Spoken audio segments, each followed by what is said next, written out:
పతి రమ్య గుణంబుల నోలలాడు సచ్చీల పరాత్పరాంబుతి సుషేముషి ధీయుతురాలు గేహమున్వ్రాలు మరందగంగ మధువాసిని మంజుల మంజు దీపికాభాల కళాధినేత గృహభామిని గైకునుమీ నమస్సులన్.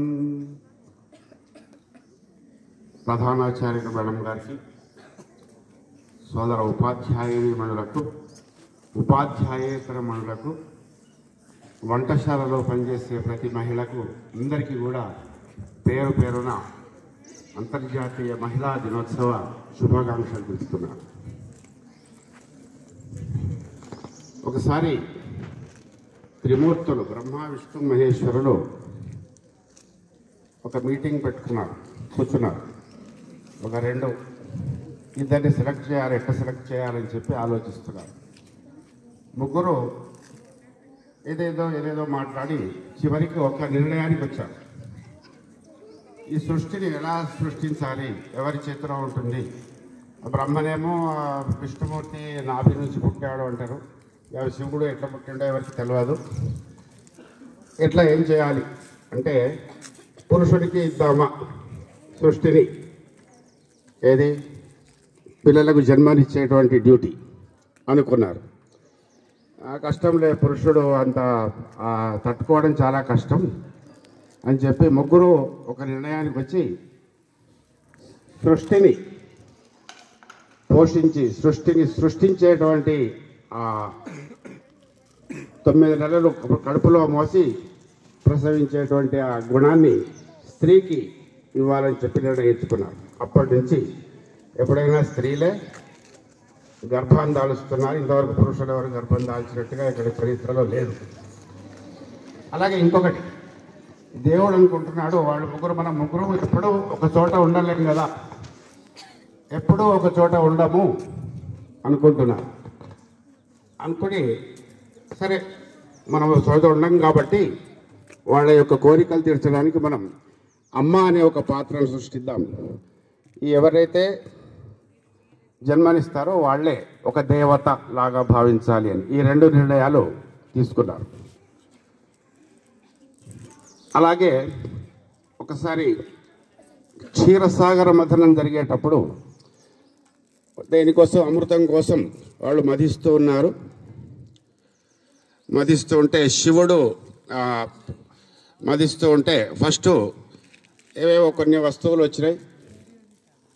కొంతసేపు అయిన తర్వాత విషం వచ్చింది. విషాన్ని ఎవరు తీసుకోవాలి అనేటువంటి ఆలోచన వచ్చినప్పుడు అందరూ కూడా శివుని దగ్గరికి పోతారు. మీరేనండి ఈ విషయాన్ని ఏదైనా చేయాలి, ఇక చేసేదేమన్నది మింగేది నేనే, మింగుతాను అని చెప్పాడు. మింగుతాను అనగానే పార్వతి ఏమనాలి, ఏమండి వద్దు అనాలి.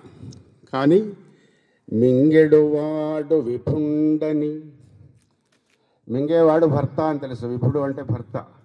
మింగెటిదియు గరళమనియు, గరళం అంటే విషం, మింగేది విషం అని తెలుసు. మేలని ప్రజలకు మేలు జరుగుతుందనే ఉద్దేశంతో మృంగుమనే సర్వమంగళ అంటే పార్వతి మింగండి అని చెప్పింది. అంత ధైర్యమా అంటే మంగళసూత్రం మునెంత మది నమ్మినదో.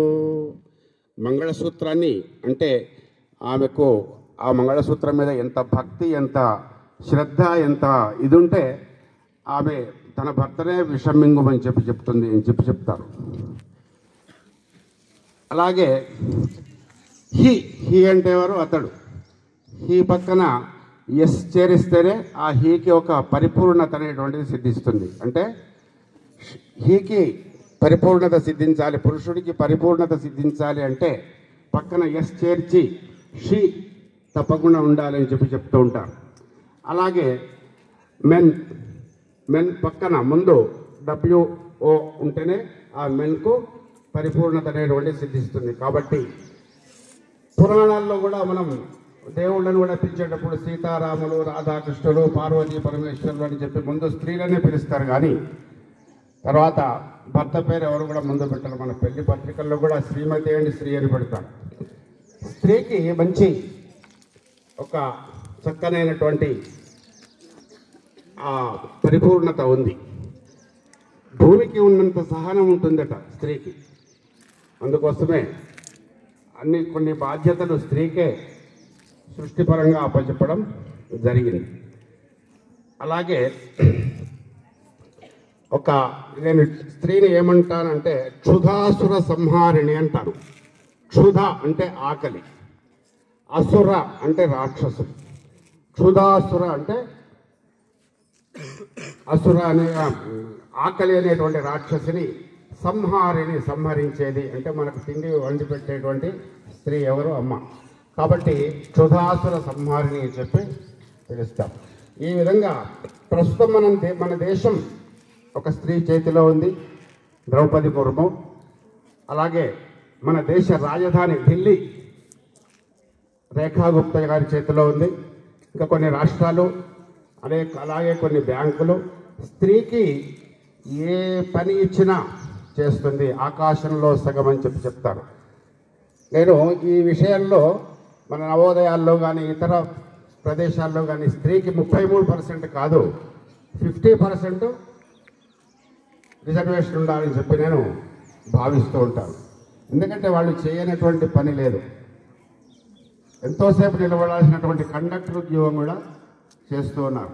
కాబట్టి ఈ పని చేస్తారు, ఈ పని చెయ్యరు అనేటువంటిది ఏమీ లేదు. ఇంకా పురుషులన్న కొంతసేపటికి అలసిపోతారేమో, కానీ ఆ విధంగా స్త్రీలు ఏ పనైనా కూడా చేస్తూ ఉంటారని చెప్పి ఈ విధంగా స్త్రీలను గురించి మనం ఎన్నో చెప్పవచ్చు. ఒక తల్లి రూపంలో, ఒక చెల్లె రూపంలో, భార్య రూపంలో, అత్త రూపంలో, మామ, ఆ విధంగా అనేక రూపాల్లో మనకు సేవ చేస్తుంది, మనల్ని అభిమానిస్తుంది, ఆరాధిస్తుంది, ప్రేమిస్తుంది, గౌరవిస్తుంది. అన్ని రకాలుగా ఆదుకునేటువంటి స్త్రీని గౌరవించడం మన సాంప్రదాయం అనుకొని సంప్రదాయంగా మనం భావించాలి. స్త్రీలను మనం చులకనగా చూడకూడదు. అది చిన్న పిల్లైనా పెద్ద పిల్లైనా కడుపులో ఉన్న పిల్లను చంపేటువంటి పరిస్థితులు కూడా కొంతకాలం క్రితం బాగా ఉన్నాయి.